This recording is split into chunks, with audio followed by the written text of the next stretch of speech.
First வந்து இவங்க வந்து வறுமையான குடும்பத்தில் பிறந்திருப்பாங்க. நெக்ஸ்ட் வந்து வீட்டில் வந்து சண்டை சச்சரவுகள் அதிகமாக இருக்கும். இவங்களுடைய குடும்ப உறுப்பினர்கள் வந்து இவங்க மேல பாசம் காட்ட மாட்டாங்க. இதை பற்றி நான் ஃபுல்லாக சொல்கிறேன். அதுக்கு முன்னாடி நீங்கள் வந்து நியூ அப்படின்னா நம்மளோட சேனல் வந்து சப்ஸ்கிரைப் பண்ணுங்கள், லைக் பண்ணுங்கள், கமெண்ட் பண்ணுங்கள், ஷேர் பண்ணுங்கள். உங்களுக்கு ஆஸ்ட்ராலஜி கன்சல்டேஷன் வேணும்னா வாட்ஸ்அப் பண்ணுங்கள். வாங்க வீடியோக்குள்ள போகலாம். ஸோ சேட்டன் இந்த செகண்ட் ஹவுஸ் உங்களுடைய லக்னத்திலிருந்து 2வது வீட்டில் தனம் குடும்பம் வாக்குஸ்தானத்தில் சனி பகவான் இருக்காரு அப்படின்னா என்ன பண்ணலாம்? ஃபர்ஸ்ட் வந்து சனி பகவான் யாருன்னு புரிஞ்சுக்கோங்க. அவர் வந்து எந்த ஒரு விஷயத்தையும் வந்து ஸ்லோவா கொடுக்கக்கூடியவர்.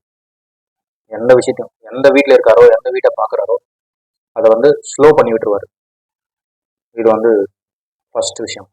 இன்னொன்று வந்து ஒரு சில விஷயங்கள் வந்து டினை பண்ணிடுவார், கிடைக்காமலே போயிடும், அந்த மாதிரி பண்ணிடுவார்.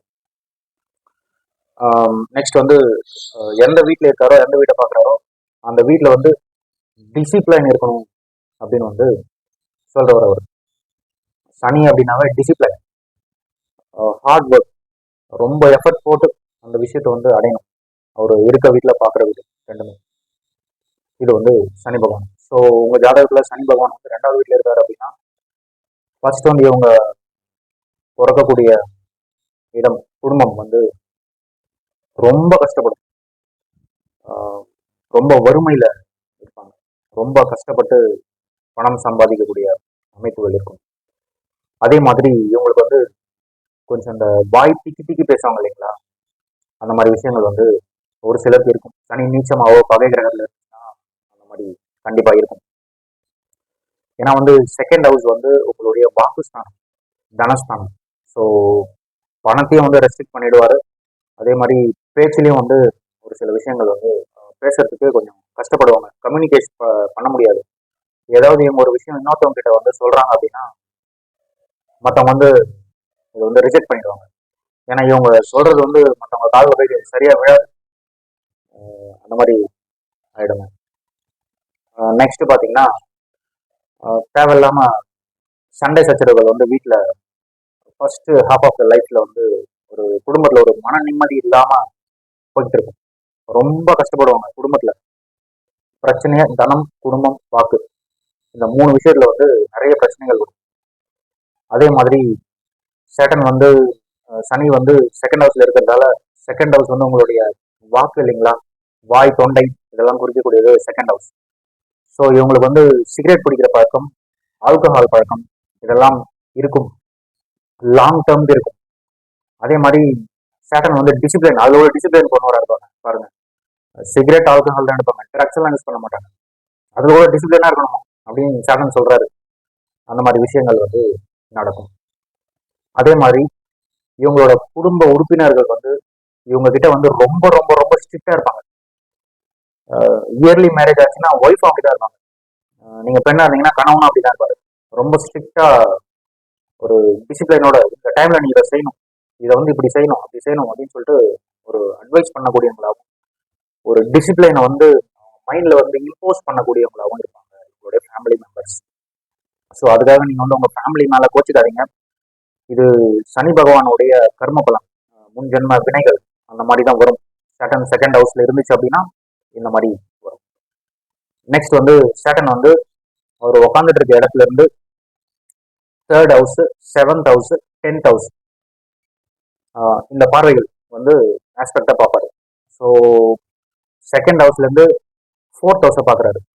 4th ஹவுஸ்னா உங்களுடைய அசையும் சொத்து அசையா சொத்து, உங்களுடைய தாய் வழிகள், உறவினர்கள், தாய் இதெல்லாம் வந்து குறிக்கக்கூடிய ஒரு விஷயம்.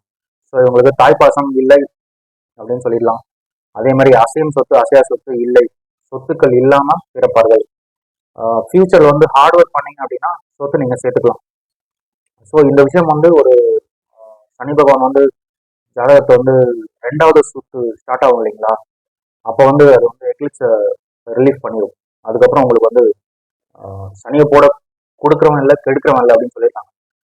So first half of the life எடுத்தாலும் second half of the life உங்களுடைய ஹார்ட் ஒர்க் மூலியம் நீங்க வந்து முன்னேறலாம்.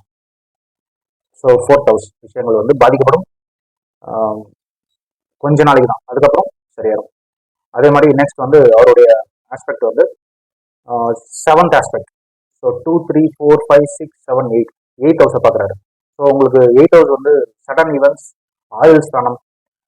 ஸோ உங்களுக்கு வந்து ஆயுள் பலம் அதிகமாக இருக்கு அப்படின்னு சொல்லலாம். ஏன்னா நிறைய அனுபவிக்கணும் இல்லைங்களா, அதுக்காக வந்து ஆயுள் வந்து அதிகமாக இருக்கும். ரொம்ப கஷ்டத்தை நீங்க அனுபவிக்கிறவங்க வந்து ஆயுள் அதிகமாக இருக்கும். கடவுள் அப்படிதான் கொடுப்பாரு. ஜாலியாக இருக்கவங்க வந்து டக்குன்னு போயிடும். ஐ மீன் சீக்கிரமா கடவுள் கூப்பிட்டு பாருன்னு சொல்லுவார். இந்த மாதிரி விஷயங்கள் இருக்கு. அதே மாதிரி second half of the life உங்களுடைய இன்லாஸ், மாமனார், மாமியார், அந்த மாதிரி சொந்தங்கள் வந்து கொஞ்சம் கை கொடுப்பார்கள் பணம் விஷயங்களுக்கு. ஏன்னா எயிட் ஹவுஸ் வந்து other peoples money, second house வந்து உங்களுடைய own money. So second house வந்து எயிட் ஹவுஸை பார்க்கறதால மற்றவங்க வந்து உங்களுக்கு உதவி செய்வாங்க. Second half of the life உங்களை மெயினாக உங்களுடைய இன்லாஸ், மனைவி வழி உறவினர்கள் மூலம் பணம் வரதுக்கு வாய்ப்பு இருக்கு. நெக்ஸ்ட் வந்து சேட்டன் வந்து 11th ஹவுஸை பார்க்குறாரு, அவருடைய 10th ஆஸ்பெக்ட். ஸோ இந்த லாபங்கள் வந்து வாழ்க்கையோட பிற்பகுதியில் தான் வரும். எதுவாக இருந்தாலும் நல்ல விஷயங்கள் வந்து செகண்ட் ஹாஃப் ஆஃப் த லைஃப்ல தான் வரும். இயர்லி ஏஜ்ல வந்து உங்க ஃப்ரெண்ட்ஸ் கூட உங்களை ஒதுக்கி வைக்கிற சுச்சுவேஷன் உருவாயிடும். ஏன்னா 11th ஹவுஸ் வந்து உங்களுடைய ஃப்ரெண்ட்ஸ், உங்களுடைய நெட்வொர்க் சர்க்கிள், அந்த மாதிரி விஷயங்கள். அவங்க கிட்ட கூட ஹெல்ப் கிடைக்காது, பின்னாடி பகுதியில் அது கிடைக்கும் அப்படின்னு சொல்லிடலாம். ஸோ சேட்டன் எங்க இருக்காரு அப்படின்னு சொல்லிட்டு உங்களுடைய ஹவுஸ்ல செகண்ட் ஹவுஸ்ல இருந்தார் அப்படின்னா இதெல்லாம் பலன்கள். அவர் வந்து பகை நட்சத்திரத்துல, பகை வீட்டில் இருந்துச்சு அப்படின்னா பலன்கள் மாறுபடும். அதே மாதிரி குரு பார்வை இருந்தா இந்த மாதிரி விஷயங்கள் வந்து கட்டுப்படும். இந்த டிலே ஆகாம நடக்கிறதுக்கான வாய்ப்புகள் இருக்கு. ஸோ உங்களுடைய ஜாதகத்தை ஆராய்ச்சி பண்ணுங்க. ரொம்ப ரொம்ப நன்றி. வணக்கம். குருவே சரணம்.